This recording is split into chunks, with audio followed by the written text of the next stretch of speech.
get here. We took our time. We have a process, a procedure. Talking about lies, very thoughtful. And what we're doing now is trying to now put it to action, and we'll see what happens. I have a crystal ball on my desk.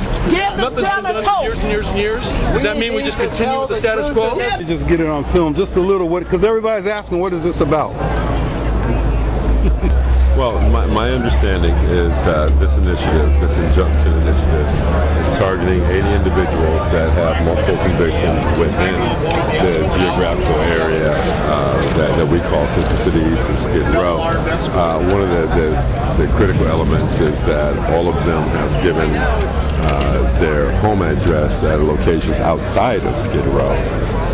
Some have affiliations with gangs. But the idea is that now we have an opportunity that's kind of in a surgical fashion to address those that appear to be doing the most damage to the commission, as opposed to the Safer Cities initiative, which is kind of broad, kind of catch-all kind of a thing. This is very, very individual, very, very researched. And we know that the people that are being targeted here, they don't live down here on a regular basis. That's what I'm saying. These are people that come from the outside, come in, do their dirt, and got busted in this area. We're not supposed to recognize them. Oh, okay. I'm just saying, that's the point. That's exactly the point. If there are folks that we recognize, there might be other issues for us to look at.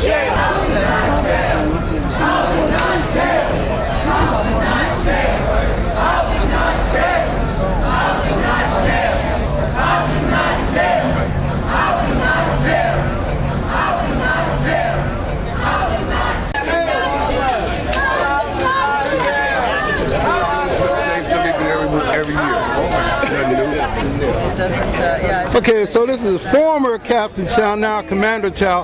Tell us a little bit about your take after having such a personal experience with the drug dealers and homelessness of Skid Row. Well, I started my career down here when I had about a year on the job. I was a police officer working Skid Row, and I remember the blatant narcotic sales of arresting a drug dealer, taking him to jail, and then coming out here. And there was another one to take his place. And at 5th and Crocker, there were drug dealers on all four corners. And it's great to be able to come back as a captain and now a commander and see the evolution that is taking place on Skid Row, because quite honestly, this area is a recovery zone, and how can people come here and recover if they're just surrounded by narcotic sales? They can't. And people that come down to Skid Row are really, this is the last stop for them. There's really nothing else left, and we need to do everything we possibly can to make sure that people that come down here have a decent chance to recover and go back to the lives that they came from, because they all have families, they all have sons, daughters, they all had jobs, and our job is to make sure that the service providers around here can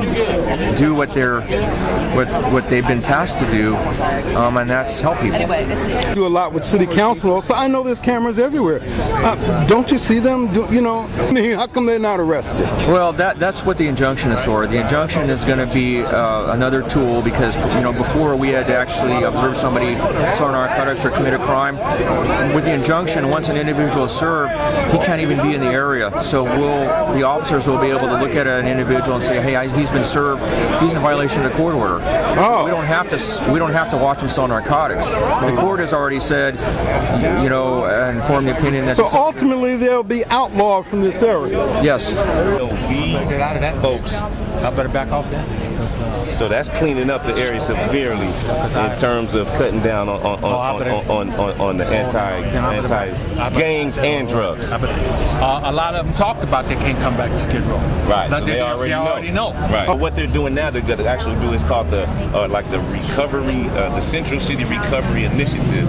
And so what that is they're actually going to serve paperwork to make it when you don't come back to Skid Row, that's just verbal. They're actually going to serve them with paperwork. Yeah. You are banned from Skid Row. I don't agree with that. I believe that they should help them. I don't believe just because they step foot back downtown that you should lock them up. They're saying they're trying to decrease. They're not teaching you nothing in jail. What to go work mean? You're not learning nothing. Thank you very much, bro. Appreciate it. Good luck to you. Yeah.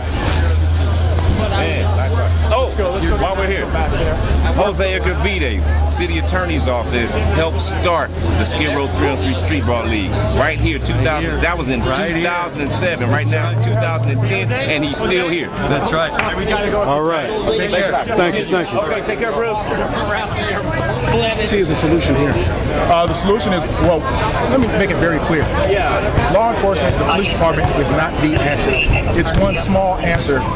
Our job is basically to make it safe and clean it up so people who want to change from drugs, who want to have sustained sobriety, who want to reduce the recidivism rate, can have that shot. This is America. It's advanced citizenship. We need to be able to celebrate the fact that they can yell at the top of their lungs. Right. And that's the greatest part of this country. And they disrupted a press conference that was here to help, we believe, to help the homeless people. This is not help you, sir. And so, this is not help. Again, you're hearing exactly what America's all about. And you've got to be able to celebrate just that. What you need to have here now is true change. It needs to become a neighborhood for those children who are less fortunate, for no fault of their own. Being born into a poor family is not something that should be a curse to live in this. What does the video show? Do you know the video that you're going to be releasing today? It will show narcotics traffickers. It will show hooks being used. It will define everything you've seen in the injunction. If you've read the injunction, you will see all that content. All right, thank you. You're welcome.